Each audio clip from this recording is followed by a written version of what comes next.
வணக்கம். நான் Vijayakumar. ABN films YouTube channel மூலமாக திரை விமர்சனம் பகுதியில் உங்களை மீண்டும் சந்திப்பதில் மிக்க மகிழ்ச்சி. இன்றைய திரை விமர்சனம் பகுதியில் நம்ம பார்க்க போகின்ற திரைப்படம் என்னன்னு பார்த்தீங்கன்னாக்கா, டூரிஸ்ட் ஃபேமிலி. அதாவது உல்லாச குடும்பம் அப்படின்னு தமிழில் சொல்லலாம், சுற்றுலா குடும்பம்னு சொல்லலாம். ஆனால் இது சுற்றுலா குடும்பம் கிடையாது, உல்லாச குடும்பம் தான். இந்த படத்தை ஒரு மனிதன் எப்படி வாழணும், ஒரு குடும்பம் எப்படி இருக்கணும் அப்படிங்கிறது தெளிவாக சொல்லியிருக்கிறாங்க. அதுதான் இந்த டூரிஸ்ட் ஃபேமிலி. இதில் சசிகுமாருடைய குடும்பம் எந்த அளவுக்கு அற்புதமாக வாழறாங்க அப்படிங்கிறது தான் இதில் காட்டுறாங்க. அவங்களுடைய வாழ்க்கைக்கான அங்கீகாரத்தை படத்தோட இறுதி காட்சியில் அற்புதமாக காட்டுவாங்க. இந்த படத்தை மிக சிறப்பான முறையில வசனங்களால உயர்த்தி பிடிச்சிருப்பாரு இயக்குனர். அந்த அளவுக்கு அற்புதமான வசனங்கள், ஒவ்வொரு காட்சியிலையும் வசனங்கள் மிக பிரமாதமாக இருக்கும். படம் இன்றைய காலகட்டத்துக்கு ஏற்றார் போல் கண்டிப்பாக ஒவ்வொரு மனிதர்களும் தெரிந்து கொள்ள வேண்டிய நிறைய விஷயங்களை இந்த படத்தில் சொல்லியிருக்கிறாங்க. பல குடும்பங்கள் வாழக்கூடிய ஒரு பகுதி, அங்க ஒவ்வொருத்தரும் ஒவ்வொரு விதமான வாழ்க்கை வாழ்ந்துட்டு இருக்கிறாங்க. அது இன்னைக்கு நம்மளுடைய நாட்டில் நிறைய இடங்கள்ல இந்த மாதிரி வாழ்ந்துட்டு இருக்கிறாங்க.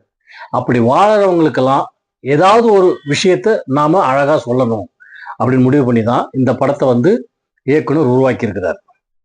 இந்த படத்துக்கு கதை வசனம் எழுதி இயக்கி இருப்பவர் அபிஷன் ஜீவந்த் அவர்கள். இந்த படத்தை $1 மில்லியன் ஸ்டுடியோவும் எம்ஆர்பி என்டர்டைன்மெண்ட் சேர்ந்து இந்த படத்தை தயாரிச்சிருக்கிறாங்க. இதுக்கு இசை சீன் ரோல்டன், கேமராவது அரவிந்த் விஸ்வநாதன். இந்த படத்தோட நடிகர்கள் அப்படின்னு பாத்தீங்கன்னாக்கா, சசிகுமார், சிம்ரன், யோகி பாபு, MS பாஸ்கர். இது மற்ற நடிகர்கள் எல்லாருமே தெரிஞ்ச நடிகர்கள் தான் இருக்கிறாங்க. படத்துல ஒரு அற்புதமான ஒரு விஷயத்த சொல்லியிருக்கிறாங்க. என்னன்னாக்கா, சிலோன்ல இந்த கோவிட் நேரம் வந்தப்போ நிறைய பிரச்சனைகள் சாப்பாட்டே கஷ்டப்பட்டாங்க. அந்த இடத்துல வேறொரு இடத்துக்கு நம்ம சந்தோஷமா வாழணும்னு சொல்லிட்டு சிலோன்ல தமிழ்நாட்டுக்கு வந்துடுறாங்க, ராமேஸ்வரத்துக்கு, சசிகுமார் குடும்பம். இங்க அவங்க சிலோன்காரங்க அப்படின்னு சொல்லிக்காம இங்க இந்தியாவை சேர்ந்தவங்க தான் அப்படிங்கிற மாதிரி சொல்லிக்கிட்டு ஒரு வீட்டுல குடுத்தனம் போறாங்க. அங்க இருக்கும்போது சொல்லிட்டாங்களே ஒழிய, முதல்ல அவங்க கேரளாக்காரன்னு ஹவுஸ் ஓனரே கேட்குறாரு, நீங்க கேரளாவா அப்படின்னு சொல்லிட்டு. அவங்க ஆமான்ற நம்ம சொல்லிடுறாங்க. இருந்தாலும் ஒவ்வொருத்தரும் எல்லார் வீட்டை பழகும் போதெல்லாம் நாங்கள் சிலோன்காரங்க, இலங்கை தமிழர்கள், அங்கிருந்து இங்கே வந்தவங்க தான், அகதிகளாக வந்தவங்க தான் அப்படிங்கிற மாதிரியே சொல்லி சொல்லி சொல்லி எல்லா விஷயத்தையும் அற்புதமாக காமிச்சிக்கிட்டு போகிறாங்க. வாழ்க்கையில் உண்மையாக வாழணும், பொய் பேசக்கூடாது, எல்லோருக்கிட்டையும் அன்பாக இருக்கணும், எல்லாரையும் அரவணைச்சு வாழணும். எவ்வளோ பெரிய விஷயங்கள் தெரியுங்களா?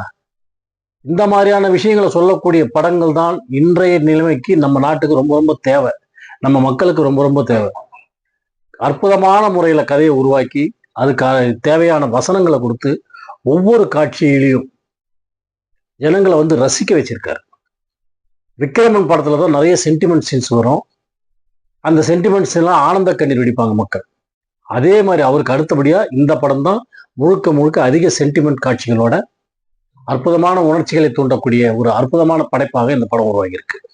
இது மிக ஒரு சிறந்த படமா எடுத்திருக்கிறாங்க. இந்த படத்தை எல்லாரும் தியேட்டர்ல போய் பார்க்கணும்.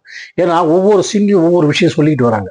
MS பாஸ்கர் ஒரு விஷயத்த சொல்றாரு, நீ நேர்மையானவனா உண்மையானவனா இருந்தீனா தான் உன்னுடைய வாழ்க்கை சிறப்பா இருக்கும் அப்படிங்கிற மாதிரி அவருக்கு ஒரு விஷயத்த சொல்லியிருப்பாங்க.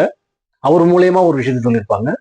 அப்புறம் அப்பா மேல கோபமாவே இருக்கிற ஒரு பிள்ளைய காட்டுவாங்க, சசிகுமாருடைய பையனை.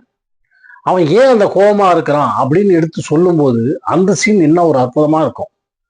இப்படி சொல்லிக்கிட்டே போகலாம். படத்துல அத்தனை காட்சிகளும் அற்புதமான காட்சிகளாகவும், ரசிக்கும்படியான காட்சிகளாகவும், வசனங்களால் உணர்ச்சிகளை தூண்டக்கூடிய விதமாகவும் படத்தை உருவாக்கி இருக்கிறாரு இயக்குனர் அவர்கள்.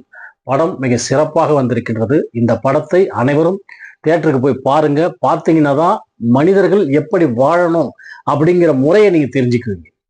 இன்னைக்கு நம்ம நிறைய பேர் தவறான முறையில வாழ்ந்துகிட்டு இருக்கோம். அதுல இருந்து மீளணும், நேர்மையான முறையில வாழணும், ஒத்துமையா வாழணும், அன்பா வாழணும், எல்லாரும் ஒருத்தரோட ஒருத்தர் அனுசரிச்சு வாழணும். அப்பதான் மனித வாழ்க்கை மிக சிறப்பாக அமையும் என்பதை தெளிவாக இந்த டூரிஸ்ட் ஃபேமிலி என்ற இந்த திரைப்படம் அற்புதமாக விளக்கி இருக்கிறது. இந்த படத்தை அனைவரும் திரையரங்குக்கு சென்று பாருங்கள். படத்தை மாபெரும் வெற்றி படமாக மாற்றுங்கள் என்று கூறி விடைபெறுகிறேன். நன்றி, வணக்கம்.